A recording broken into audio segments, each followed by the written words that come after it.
Hi friends, അസ്സാം വലൈക്കും. അപ്പോൾ ഇന്ന് ഞാൻ വന്നിട്ടുള്ളത് നല്ല ടേസ്റ്റി ആയിട്ടുള്ള ഒരു ചക്കക്കുരു ഫ്രൈൻ്റെ റെസിപ്പി ആയിട്ടാണ്. അപ്പോൾ എല്ലാവരും വീഡിയോ ഒന്ന് സ്കിപ്പ് ചെയ്യാതെ തന്നെ കണ്ടു നോക്കുക. അപ്പോൾ ഞാനിവിടെ ചക്കക്കുരൊക്കെ ക്ലീൻ ചെയ്ത് കട്ട് ചെയ്തെടുത്തിട്ടുണ്ട്. ഞാനിപ്പോൾ ഒരു ചക്കക്കുരുവിനെ നാലാക്കിയിട്ട് കട്ട് ചെയ്തിട്ടാണ് എടുത്തിട്ടുള്ളത്. നിങ്ങൾക്ക് ഇഷ്ടമുള്ള രീതിയിൽ നിങ്ങൾക്ക് കട്ട് ചെയ്തെടുക്കാം.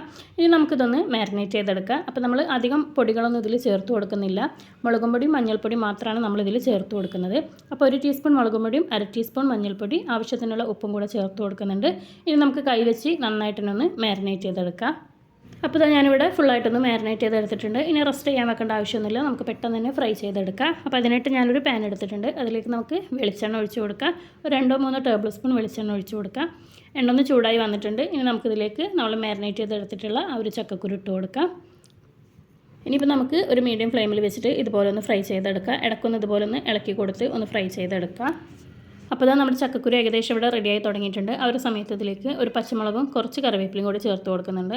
നമുക്ക് നന്നായിട്ട് തന്നെ ഒന്ന് മിക്സ് ചെയ്ത് കൊടുക്കാം.